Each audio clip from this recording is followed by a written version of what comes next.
Earplugs, helmet, everything. It's not here. You have to shout. How are you feeling? Fantastic. What started it was purely and simply that Brian started racing, and he said, "Why don't you come racing with me?" And I said, "Well, I don't really have the time."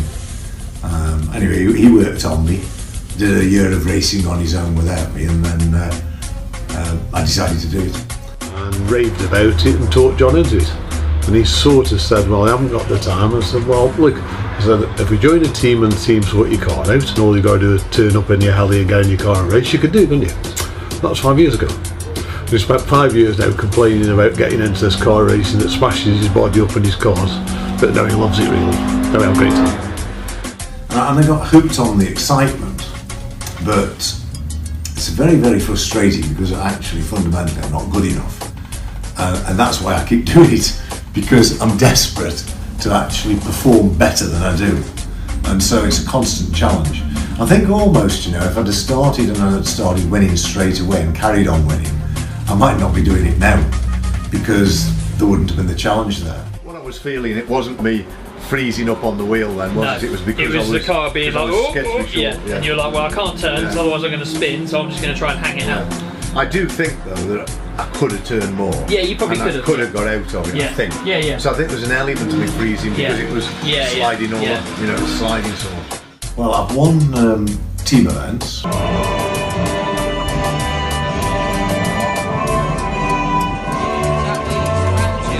And I've won, I'm loath to say, the Fangio Award. Fangio is for the older drivers. So I've regularly won the Older Drivers Award, but I don't want to win the Older Drivers Award, I want to win against all comers. I could easily knock off 131s, 132s, even with a bit of traffic. Not that we're supposed to be timing, of course. No. To drive a car, to race a car like this, you have to have an annual medical to make sure everything's right, from your heart right the way through, that everything's functioning correctly, because obviously when you're on that racetrack, sometimes you're getting up to speeds of 120, 130 miles an hour with 30 other cars.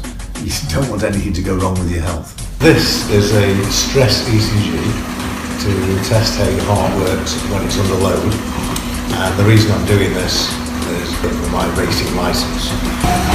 Are you okay? Yeah. Do you want to continue or you want to stop? As you wish.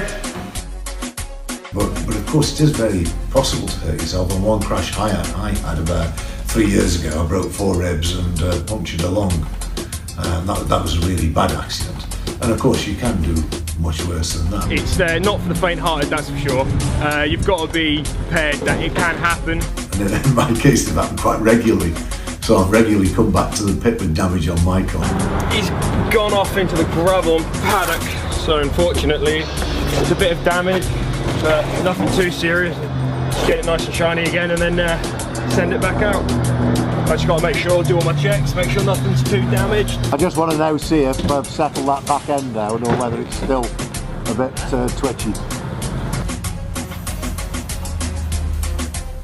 What do you want for lunch? No, I'm going to take the salad over.